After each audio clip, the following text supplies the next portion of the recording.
சங்கர ஜெய ஜெய சங்கர. நம்மாத்து பெரியவா channel subscribe பண்ணுங்க. பகவான் மகாவிஷ்ணுவின் 4வது அவதாரம் நரசிம்ம அவதாரம். பக்த பிரகல்லாதனின் பக்தியை உலகிற்கு உணர்த்த பகவான் மகாவிஷ்ணு நரசிம்மராக அவதரித்தார். நரசிம்ம அவதாரம் சிங்க முகமும் மனித உடலும் கொண்ட அமைப்பாக இருந்தது. இந்த அவதாரம் எதற்காக நிகழ்ந்தது? ஹிரண்யகசிபு என்ற ஒரு அரக்கன்.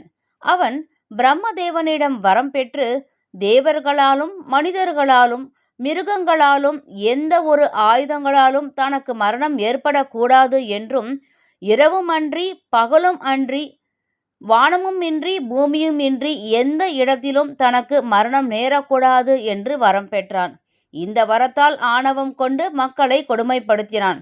அது மட்டுமல்லாமல் மகாவிஷ்ணுவை வணங்குபவர்களை துன்புறுத்தினான்.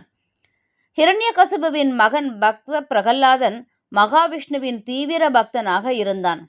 ஹிரண்யகசிபு பிரகல்லாதனின் பக்தியை வெறுத்து அவனை கொல்ல பலமுறை முயன்றும் முடியவில்லை. ஏனென்றால் பிரகல்லாதனுக்கு மகாவிஷ்ணுவின் அனுகிரகம் பரிபூரணமாக இருந்தது. ஒரு நாள் ஹிரண்யகசிபு பிரகல்லாதனிடம், உன் மகாவிஷ்ணு எங்கே இருக்கிறான் என்று கேட்க, பிரகல்லாதன் எங்கும் நிறைந்திருக்கிறார் என்று பதிலளித்தான். ஹிரண்யகசிபு ஒரு தூணை சுட்டிக்காட்டி, இந்த தூணில் இருக்கிறானா உன் பகவான் என்று கேட்க, ஆம் என்று பதிலளித்தான் பிரகல்லாதன். உடனே ஹிரண்யகசிபு அந்த தூணை உடைக்க அந்த தூண் 2ஆக பிளந்து மகாவிஷ்ணு நரசிம்மராக அவதரித்தார். நரசிம்மர் மாலை வேளையில் வாசலில் தன் தொடையின் மீது ஹிரண்யகசிபுவை கிடத்தி தன் கூரிய நகங்களால் அவனை கிழித்து வதம் செய்தார்.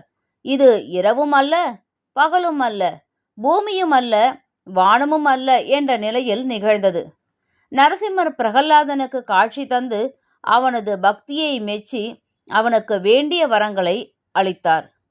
நரசிம்மர் அவதாரம் நரசிம்ம ஜெயந்தியாக மிக முக்கியமான பண்டிகையாக கொண்டாடப்படுகிறது.